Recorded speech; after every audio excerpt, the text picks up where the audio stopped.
მოგესალმებით, მე მარიამ ჭრიბაძე ვარ, ეს კი ჩხატაური სათემო რადიო, მისი ხმა. ჩვენს გადაცემაში დღეს ვისაუბრებთ ქალთა მიმართ ძალადობისა და ქალთა შემოქმედი უფლებების შესახებ. და ჩვენი სტუმარი იქნება თამარ უკანოვა, საქართველოს სახალხო დამცველის აპარატის წარმომადგენელი გურიის რეგიონში. თამარ, მოგესალმებით. ძალიან დიდი მადლობა, რომ უკვე მეორედ ხართ ჩვენი გადაცემის სტუმარი. მოგესალმებით, მარიამ, ძალიან დიდი მადლობა მოწვევისთვის და თემით ინტერესებისთვის. კიდევ ერთხელ. მადლობა თქვენ მოგზაურობისთვის და პირველ რიგში მოდით დავიწყოთ საუბარი იმის შესახებ, თუ რა არის ძალადობა და ასევე უფრო დაწვრილებით განვიხილოთ მისი ფორმები, იმიტომ რომ ხშირ შემთხვევაში, როდესაც ჩვენ ვახსენებთ სიტყვა ძალადობას, ასოციაცია გვეჭდება ფიზიკურ ძალადობაზე, ხომ? და არა მის სხვა ფორმებზე და ძალიან საინტერესო სხვა ფორმები აქვს და რაც ნიშნავს თითოეული მათგანი. კი ბატონო, შეგვიძლია განვიხილოთ, პირველ რიგში უნდა ვთქვათ, რომ საქართველოში მოქმედებს სპეციალური კანონი, რომელიც არეგულირებს ამ ყოველების და მის სახელწოდება არის ქალთა მიმართ ძალადობისა და ოჯახში ძალადობის აღკვეთის ძალადობის მსხვერპლთა დაცვისა და დახმარების შესახებ საქართველოს კანონი და ამ კანონში განმარტებულია, ესე იგი, როგორც ქალთა მიმართ ძალადობა, ასევე ოჯახში ძალადობა. პირველ რიგში ოჯახში ძალადობა გულისხმობს იმას, რომ ოჯახის ერთი წევრი არგავს მეორე წევრის კონსტიტუციურ უფლებებს, ხოლო ქალთა მიმართ ძალადობა არის უფრო ფართე ცნება და ის განმარტებულია როგორც ქალების უფლებების დარღვევა საზოგადოების ნებისმიერ სფეროში და ცხადია ეს უფლებების დარღვევა უნდა იყოს გენდერული ნიშნით, ანუ იმიტომ რომ ის ქალია, ხო?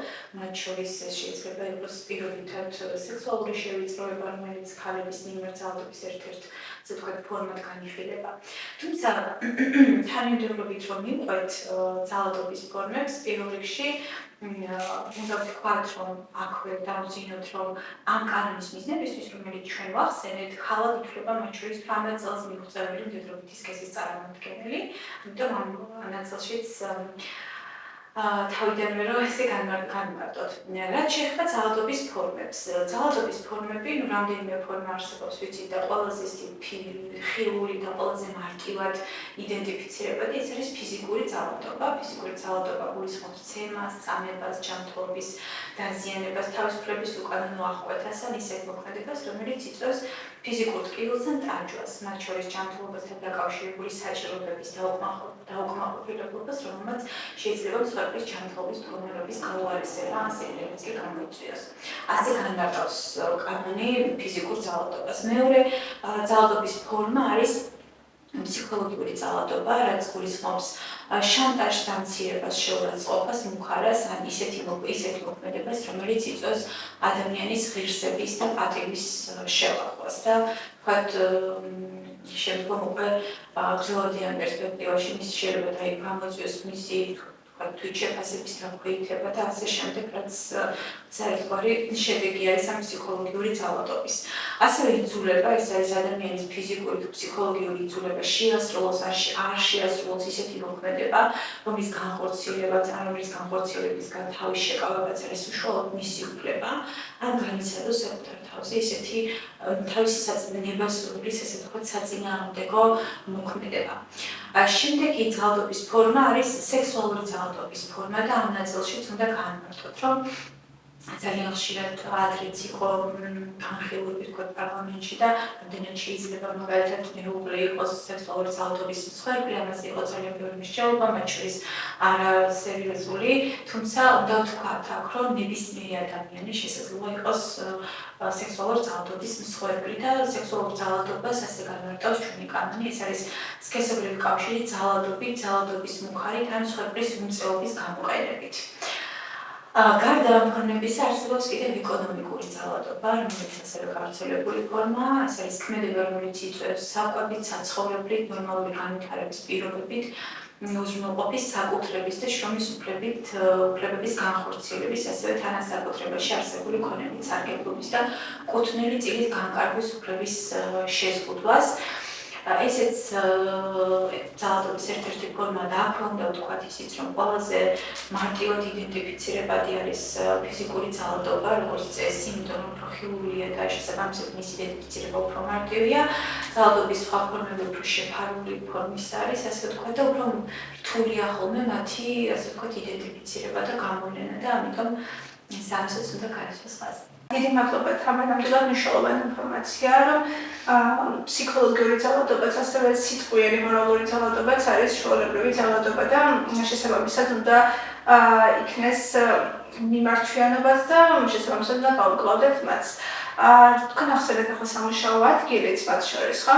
საინტერესო სამუშაო ადგილას სექსუალური შევიწროების ფაქტთან დაკავშირებითაც რომ მოგაწოდოთ ინფორმაცია და ასევე სამუშაო ადგილას შეიძლება რომ გახდეთ ფსიქოლოგიური ძალადობის მსხვერპლიც, ხო, ძალიან ხშირად ან სიტყვიერი ძალადობის მსხვერპლი.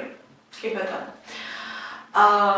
ქალთა უფლებებზე როდესაც ვსაუბრობთ, ძალიან მნიშვნელოვანია ვისაუბროთ მათ შორის სექსუალურ შევიწროებაზე, რომელიც ძირითადად არსებობს, რა თქმა უნდა, საჯარო სივრცეში სექსუალური შევიწროება და არსებობს სამუშაო თქვენ სივრცეში სექსუალური შევიწროება. აქვე მინდა ხაზი გავუსვა იმას, რომ სულ ცოტა ხნის წინ სახალხო დამცველმა გამოსცა ძალიან საინტერესო ანგარიში, რომელიც შეეხება საჯარო სივრცეში სექსუალურ შევიწროებას და დაინტერესებულ პირებს შეუძლიათ რომ გაეცნონ ძალიან საინტერესო ანალიზია კანონმდებლობის პრაქტიკის და ასე შემდეგ. აქ ხაზგასმელია ორი რაღაცა. სექსუალური შევიწროების საჯარო სივრცეში რეგულირდება თქვა ადმინისტრაციული კანონმდებლობით, ხოლო სექსუალური შევიწროება სამუშაო პირობის სამუშაო სივრცეში რეგულირდება შრომის კოდექსით, ხო? ესე იგი, სექსუალური შევიწროება არის ისეთი ფენომენი, რომელიც არის ფარული, უფრო ფარულობა ახასიათებს და ძალიან რთულია ხოლმე მისი გამოვლენა და ამას რა თქმა უნდა თავისი მიზეზებიც აქვს, იმიტომ რომ ქალები ძირითადად იკავებენ თავს პირობითად თქვა ამისგან იმიტომ რომ ისევ როგორც წესი საზოგადოებაში დამკვიდრებული სტერეოტიპების გამო უშუალოდ ქალსა და ნაშაულებენ შემდგომ ამ მომხდარში, ასე ვთქვათ, და შესაბამისად გამოვლენის მაჩვენებელიც სამწუხაროდ ძალიან დაბალია. თუმცა რა თქმა უნდა, წარსულ გამოცდილებებს თუ შევადარებთ, ამ მიმართულებით ვთქვათ, სტატისტიკა უფრო მზარდია, მაგრამ მაინც ვთქვათ, გამოვლენის ნაწილზე შეგვიძლია ვთქვათ, რომ ეს არის ძალიან დაბალი გამოვლენის მაჩვენებელი. 2019 წლიდან კანონმდებლობით დისკრიმინაციის ერთ-ერთი ფორმა არის სექსუალური შევიწროება სქესის ნიშნის დისკრიმინაციის და ის ითვალისწინებს სამოქალაქო სამართლებრივ პასუხისმგებლობას და აგრეთვე აღიარებულია ადმინისტრაციულ სამართალდარღვევად, როგორც წერან თქვით, საჯარო სივრცეში სექსუალური შევიწროება არის ადმინისტრაციული სამართალდარღვევა და შესაბამისი პასუხისმგებლობა ეკისრება მის ჩამდგენს. ახლა რაც შეეხება უშუალოდ სექსუალურ შევიწროება, რომ განმარტოთ, რას ნიშნავს და თქვათ მისი ასე ვთქვათ დეფინიცია რისგან შედგება. ხო, ეს არის ძირითადად სამი ნაწილი. პირველი არის ქცევის ფორმა, ან აუცილებელია რომ მას ჰქონდეს სექსუალური ხასიათი, სექსუალური კონნოტაციის მატარებელი უნდა იყოს აუცილებლად. ეს ქცევა და მეორე და ძალიან მნიშვნელოვანი ნაწილი არის ქცევის არასასურველობა, ანუ ეს ქცევა უნდა იყოს არასასურველი მეორე მხარისთვის და ეს ძალიან მნიშვნელოვანია და მესამე ნაწილი არის შედეგი. სექსუალურ შევიწროებას შესაძლოა ადგილი ჰქონდეს როგორც განზრახ, ისე განზრახვის გარეშე. და ამიტომ ამაზე მეტყველებს თვითონ დეფინიციის ჩანაწერიც, ხო, მიზნად ისახავს ან იწვევს. და აქ ყურადღება არის გამოგონებული დამდგარი შედეგის მნიშვნელობაზე და არა კონკრეტული პირის განზრახვაზე, რაც ასევე მნიშვნელოვანია, იმიტომ რომ აქ დამდგარ შედეგს აქვს მნიშვნელობა, რომ ამ ქმედების განხორციელებით, მაგალითად, პირობითად თუ კი ჩემს მიმართ განხორციელდა ეს ქმედება, ჩემი ღირსება და პატივი არის შელახული და შემექმნა მაგალითად მტრული დამამცირებელი და შეურაცხყოფელი დაუშვათ გარემო. რაცობათი შეჭრებით საინტერესო, როგორ შეიძლება სექსუალური შევიწროება განხორციელდეს განზრახვის გარეშე. დიახ. იცით რა არის, ანუ ჩვენთან დაასთი სტერეოტიპული გარემო ხომ არის, ვთქვათ, შექმნილი ხო და შესაბამისად შესაძლოა ვთქვათ ამის ჩამდენს შესაძლოა ივარაუდოს მან, რომ ეს არის აბსოლუტურად ნორმალური ქმედება, მის მიერ განხორციელებული, თუმცა იმედ, როდესაც ის ამას ჩადის, ვთქვათ, მე რა ვიყო, ეს არის მნიშვნელოვანი, ხო, იმიტომ რომ ჩემთვის უნდა იყოს არასასურველი, ჩემთვის უნდა იყოს ღირსების შემლახველი და თუ ეს ჩემთვის ღირსების შემლახველი და არასასურველია და მათ შორის სექსუალური კონოტაცია აქვს ამ ქცევას, ეს უკვე ნიშნავს იმას, რომ სახაზე გვაქვს სექსუალური შევიწროება და შესაბამისად დაიდენტიფიცირდება როგორც სექსუალური შევიწროება, ხო? აქვე მინდა ხაზი გაუსვა იმას, რომ აი დისკრიმინაციის ერთ-ერთი ფორმა არის სექსუალური შევიწროება და მასზე ვრცელდება ყველა ის დაცვის, ასე ვთქვათ, სამართლებრივი დაცვის სტანდარტი, რაც დისკრიმინაციის სხვა საქმეებზე.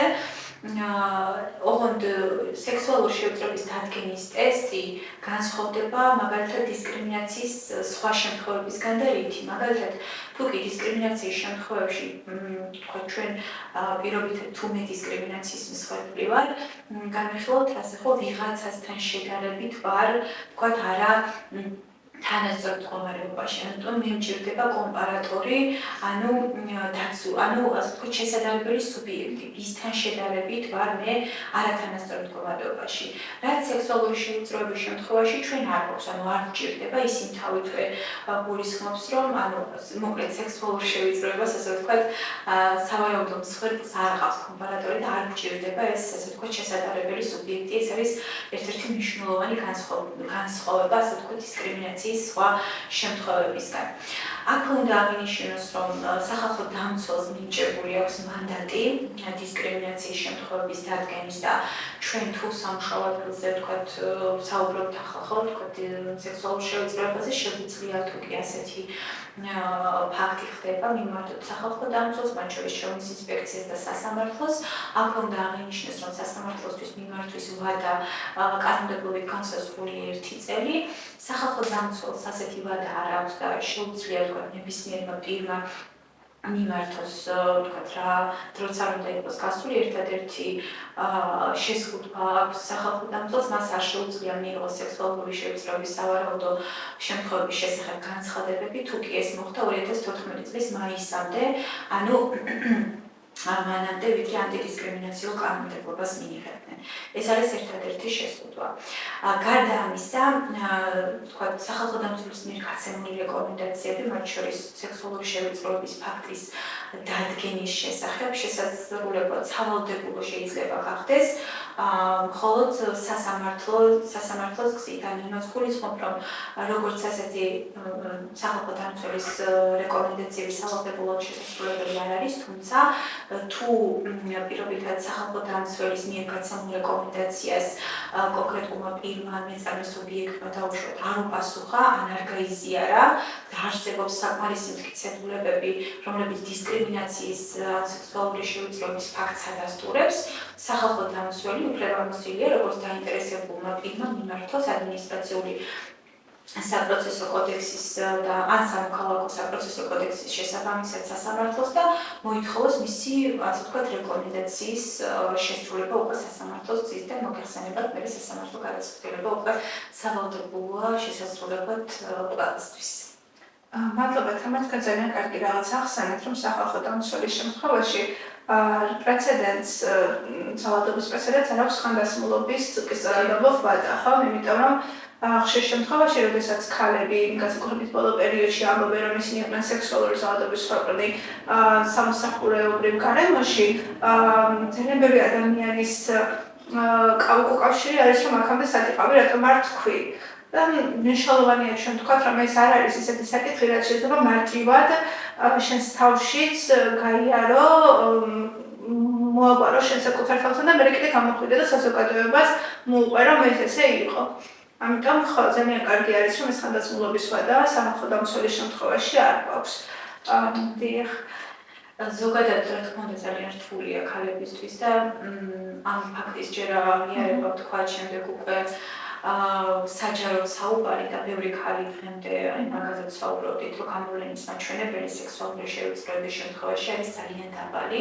სწორედ ამიტომ, რომ ქალები უკვე მეორად სტრესს ერიდებიან, ხო, როდესაც საჯაროდ იწყებენ საუბარს, ჩვენი რაღაცა სტერიოტიპული განწყობების, თქვათ, მატერებელი საზოგადოება მიუთითებს იმაზე, რომ თვითონ ქალი არის ამაში დამნაშავე, თვითონ ქალი არის ამაზე პასუხისმგებელი და შეადგსმენია, რომ ალბათ გამოიწვია როგორც ასე გავრცელებული ესე ვთქვათ არგუმენტი იყო.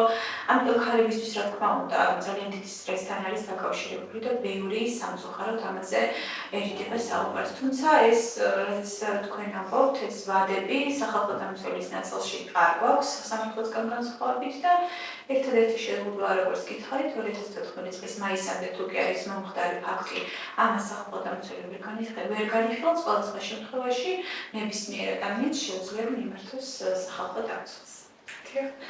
სტერეოტიპებზე საუბრობთ ახლა თქვენ და მართლაც ხშირ შემთხვევაში ის ქალი რომელიც ამაზე ილაპარაკებს ან იყვებს სფეროებში შეიძლება ასე ვთქვათ სახელი გაუქმჭდეს საზოგადოებაში მაშინ როდესაც იმ მამაკაცს იყო მოძალადე ისე შორებლად იღებენ და არც არაფერი იცვლება თითქოს მისთვის და აი ალბათ გამოიწვიაო და ხშირად აბრალებ ხოლმე ტანისამოს რასაც ქალი ატარებდა და მე მახსენდება ახლა ერთ-ერთი გამოფენა სადაც გაოფენილი იყო ის საცმელი რომელშიც იძალადეს ქალზე და არის ჩვეულებრივი დიდი ზომის დასაცმელი ეცო, დიდი ზომის მაისური, დიდი ზომის შარვალი არაფერი გამომწვევი. მათ შორის პატარა ბავშვის დასაცმელიც კი იყო გამოფენილი და ხო, ამ შემთხვევაში ჩვენი საზოგადოება სამწუხაროდ ხშირად არის ხოლმე ძალიან სტერეოტიპული, მაგრამ ვფიქრობ, რომ რაღაცა წინსვლები მაინც ჩვენ გვაქვს, ხო?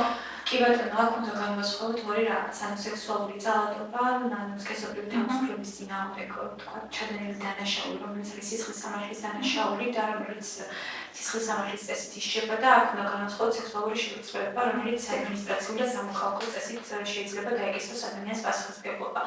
ორივე შემთხვევაში რა თქმა უნდა არის ხოლმე არგუმენტი რომ ქალმა გამოიწვია და ეს კეთდება თქვათ აქცენტი ამისამოზე თუმცა ეს რა თქმა უნდა სულპროთ ანუ არ არის მართებული და აგრეთვე რაც თქვენ თქვით თქვათ მამაკაცებზე თქვათ მამაკაცებისთვის ეს კიდევ ერთხელ ვიდეოს სტერეოტიპებთან იმიტომ რომ ეს არის საზოგადოებაში თქვათ როგორც წესი ნორმალიზებული რომ თქვათ მამაკაცი თქვათ კაცი ასე მოიქცეს ამიტომ კი ბატონო გეთანხმებით მოყვებით მაგრჩელობაში მოდით ახლა ჩვენ გავისაუბროთ ქალის შრომის უფლებებზე. ძალიან ესეთი მნიშვნელოვანი საკითხია. იცით თქვენ რომ შევიდა გარკვეული ცვლილებები შრომის კოდექსში რეფორმა გატარდა. ბევრი დადებითი ასე ვთქვათ ცვლილება შევიდა, თუმცა დღეს ჩვენ კონცენტრირდებით უფრო ქალებზე, ვთქვათ ის იმ ნაწილზე, რაც ეხება უფრო მეტად ქალებს და ყველაზე დიდი ასე ვთქვათ პრობლემა რაც არის, ეს არის ის რომ დეკრეტული შვილობა ქალებისთვის კერძო სექტორში დამსაქმებლის მხრიდან არ არის სავალდებულოდ ანაზღაურებადი. ან რო განმარტოთ, მაგალითად თუ ქალი არის დასაქმებული კერძო სექტორში, ის ერთჯერადად სახელმწიფოს მხრიდან მიიღებს ანაზღაურებას 2000 ლარის ოდენობით, თუმცა დამსაქმებელი არ არის ვალდებული, რომ მას აუნაზღაუროს ვთქვათ დეკრეტული შვებულება, ხო, რომელიც ჯამში 183 დღეს ითვალისწინებს, ხო, სულობის და მშობიარობის გამო დეკრეტულ შვებულებაზე მაქვს საუბარი და ამაზე ჯერ კიდევ საპარლამენტო განხილვის დროს იყო საუბარი, რომ თქო ეს გაწერილი იყო როგორც სავალდებულო, თუმცა ასე ყავს, რომ ეს არის დამსაქმებლის და დასაქმებულის შეთანხმების ნაწილი. ასეთი მოცემულობა გვაქვს დღეს. გარდა ამისა, რაც თქვენ შრომის კოდექსში გვაქვს დღეს, თქვენ იცით, რომ თქვათ მაინც რომ ნორმირებული სამუშაო დღე არის 40 საათი, საგამონაკლისო თქვათ სამუშაო რომელსაც თქვათ ჩამოთვლის მთავრობის დადგენილება 48 საათიანი სამუშაო დღეებიც კვირებიც არსებობს, ხო, თქვათ, თუმცა და 1 საათი აუცილებლად უნდა გქონდეს შესვენება სამუშაო დღის განმავლობაში და აი აქ ქალები დამატებით სარგებლობენ 1 საათიანი შესვენებით, ოღონდ ის ქალები, ვინც კვებავენ 1 წლამდე, ან ვისაც ბუნებრივ კვებაზე ყავს ბავშვი და ყავს 1 წლამდე ასაკის ბავშვი. ამიტომ ქალები აი დამატებით კიდევ 1 საათით სარგებლობენ შესვენებით. გარდა ამისა, თქვენ იცით, რომ ორსულ ქალს ესაჭიროება გარკვეული სამედიცინო გამოკვლევები, რომელიც შეიძლება სამუშაო დროს დაემთხვეს და თუ კი ის წარმოადგენს შესაბამის სამედიცინო დოკუმენტაციას, ეს სამუშაო საათები მას საპატიოდ შეეძლება გაცდენილი სამუშაო საათები და რა თქმა უნდა ჩვეულებრივად აუნაზღაურდება.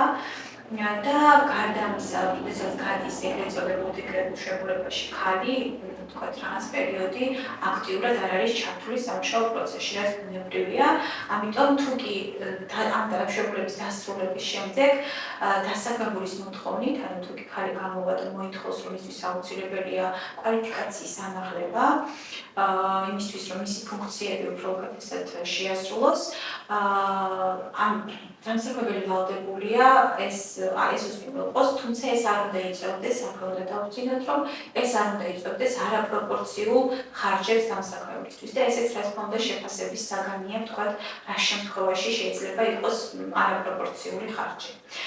გარდა ამისა, თუ კი დასაქმებული გადის ეგრეთ წოდებულ დეკრეტულ შეულებაში, ანუ ურსულობის და მშობიარობის გამოშვებულებაში და ბავშვის მოვლის გამო, და მშობლების დასრულების შემდეგ მას აქვს უფლება, რომ იმავე სამუშაო, ასე ვთქვათ, პირობებით ისარგებლოს და ასევე ისარგებლოს ნებისმიერი გაუმჯობესებული შრომის პირობით, იმის ფარგლებში ის იმიღების უფლებაც მას ექნებოდა, რომ არ ესარგებლა ამ, ასე ვთქვათ, დეკრეტული შეულებებით.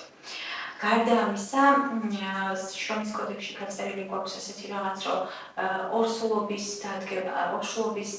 შეტყობინების მომენტიდან, ანუ პირობითად თუ კი მე დამსაქმებელს შევატყობინე, რომ ვარ ორსულად, არ შეიძლება მასთან შრომითი ურთიერთობის შეწყვეტა, იმიტომ რომ ეს სავარაუდოდ იქნება სქესის ნიშნით დისკრიმინაცია.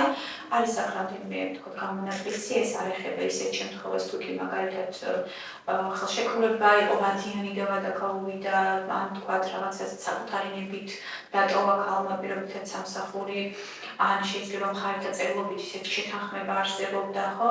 ან სასამართლოს განაჩენი არსებობს, ან სხვა გადაწყვეტილების კანონი ერთ ძალაში შეისვა უშლის ხელს, თქვათ, სამუშაოს შესრულებას და ასე შემდეგ. ანუ ამ გამონაკლისებზე არ გვაქვს საუბარი, ანუ ზოგადად ითვლება, რომ ორსულობის დადგომიდან და ამ შეტყობინებიდან უკვე აღარ შეიძლება ქალთან, თქვათ, სამუშაო შრომითი ხელშეკრულების და შრომითი ურთიერთობის შეწყვეტა.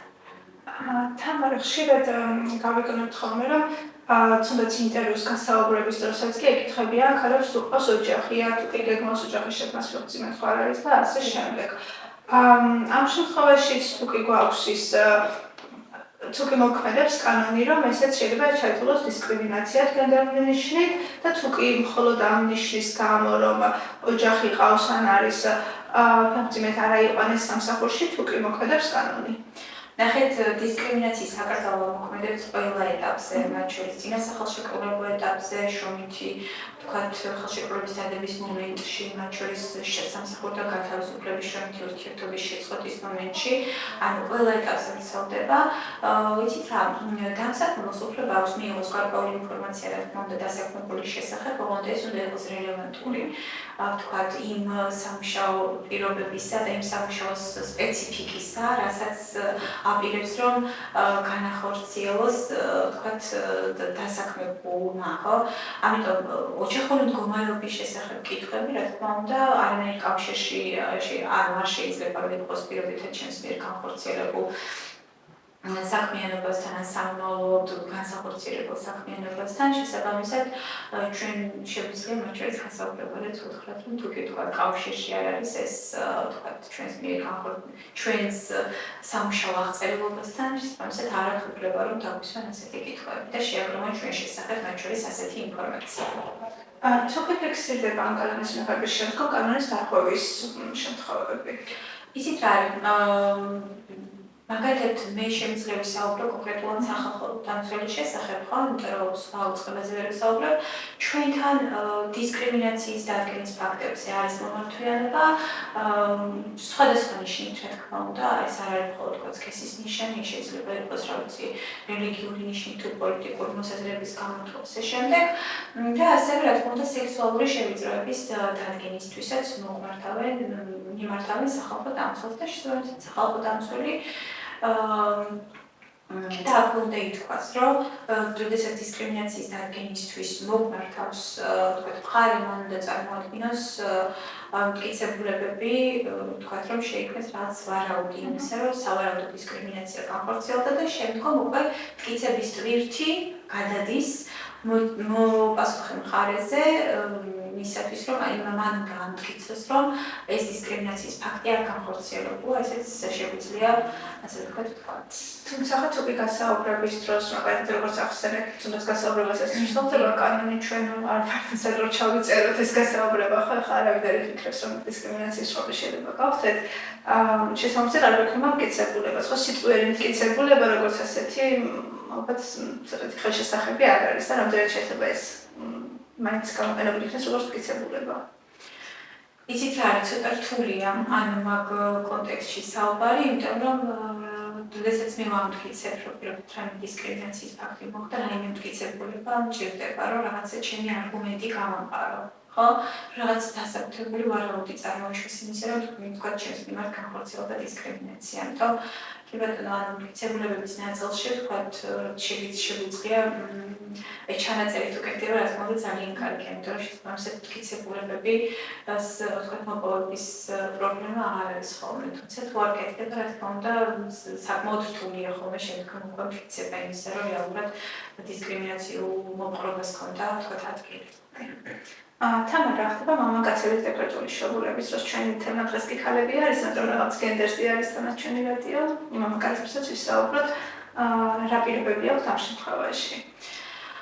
კი ბატონო, ესე იგი, აქ შრომის კოდექსში როდესაც შევიდა ცვლილებები, ერთმანეთისგან გაინიშნა ორსულობის დამშობიარობის გამო შობილება და ბავშვის მოვლის გამო თქვათ შებულება.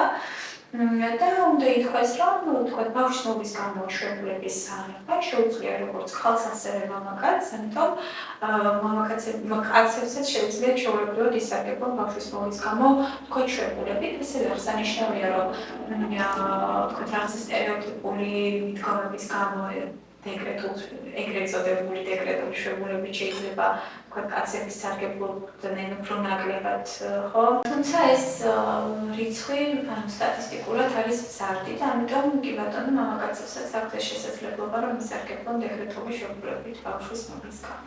დიახ. თამარ, ფსიქოლოგიური და ეკონომიკური შევიწროების და წარმატების დროსაც მიმართავთ სახალხო დამცველს და ასევე შრომით ინსპექციას. თუ კი არის, თუ კი ხდება ზოგადად ოჯახში ძალადობა, ქალთან მიმართ ძალადობა, პირველ რიგში მიმართავთ აუცილებლად პოლიციას. მათ შორის პარალელურად შეგვიძლია მიმართოთ სახალხო დამცველს, საწოლან სახალხო დამცველი ხომ არ არის საგამოძიებო ორგანო. სახალხო დამცველი ზედამხედველობას უწევს მათ შორის პოლიციასაც და სხვა საჯარო დაწესებულებებს იმისათვის, რომ მათ არ დაარღვევენ ადამიანის უფლებები. თუ კი პირობითად ჩვენ მიმართავთ პოლიციას და ან არ ხდება შესაბამისი რეაგირება, ან გვჭირდება სახალხო დამცველის ჩართულობა ამ პროცესში, რომ ზედამხედველობა გაუწიოს თქვათ კონკრეტულ პროცესს, შეგვიძლია მათ შორის რა თქმა უნდა სახალხო დამცველსაც მიმართოთ. თუმცა პირველადად აუცილებელია, რომ კონკრეტულ ძალადობის შესახებ შევატყობინოთ პოლიციას. ოღონდ საუბარია თქვათ ოჯახში და ქალთან მიმართ ძალადობაზე. თუ ჩვენ თქვათ სახეზე გვაქვს სექსუალური შევიწროება, მაშინ შეგვიძლია პირდაპირ სახალხო დამცველს მიმართოთ, როგორც წერა თქვით სექსუალური შევიწროების შესახებ მიმართავთ სახალხო დამცველს, სასამართლოს, სამუშაო ადგილზე სექსუალურ შევიწროებას გულისხმობ, სახალხო დამცველს, სასამართლოს და შრომის ინსპექციას. რაც შეეხება საჯარო სივრცეში სექსუალურ შევიწროებას, მასზე რეაგირებას ახდენს პოლიცია. მადლობა შეჯამებისთვის. ბოლოსკენ მინდა ჩვენი საკითხიც გავიაროთ 25 ნოემბერს, როგორც ვიცით, იწყება ძალადობის წინააღმდეგ მიმართული კვირაული, ხო? როდის დაიწყო ამ კვირაულის აღნიშვნა და რა არის მისი არსი, ესეც რომ გავაცნოთ.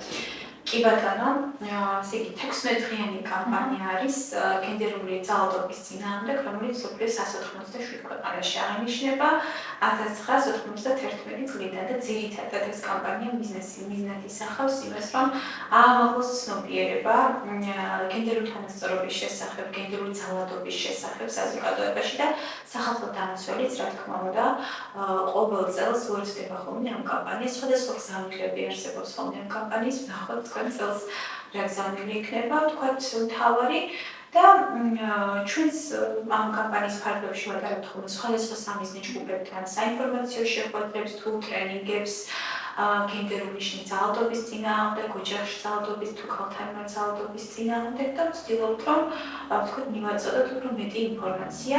აქვე შემიძლია ვთქვა ისიც რომ ეს სახალხო დამცველის საქმიანობის ვთქვათ საინფორმაციო შეხვედრების ჩატარება არ არის მხოლოდ ამ კამპანიის ფარგლებში პრიორიტეტული. სახალხო დამცველს თვითონ აქვს საგანმანათლებლო მანდატი და ერთ-ერთი ფუნქცია მისი მთავარი ის რომ საზოგადოების ცნობიერება ამაღლოს ადამიანის ზოგადად ადამიანის უფლებების შესახებ და რა თქმა უნდა მათ შორის გენდერული თანასწორობის ქალთა მიმართ და ოჯახში ძალადობის შესახებ. ძალიან დიდი მადლობა თამარ, ვფიქრობ რომ უნიშნელოვან საკითხებზე ვისაუბრეთ და ძალიან ინფორმაციულად და შინაარსიანად. მადლობა რომ ასე ცხად და დაწვრილებით დაგაცარით ეს ყველაფერი. ძალიან დიდი მადლობა მოწვევისთვის და დროებით. დროებით და ასევე მადლობა სოფლის ჩვენს მსმენელს და შეგახსენებთ რომ ჩვენი პროექტი ხორციელდება DVB International-ზე და გერმანიის საგარეო საქმეთა სამინისტროს მხარდაჭერით და მისი მიზანია ქალების გაძლიერება და გენდერული თანასწორობის შესახებ ცნობიერების დონის ამაღლება. შევხვდებით შემდეგ გადაცემაში ახალი თემებითა და ახალი სტუდიით. დროებით.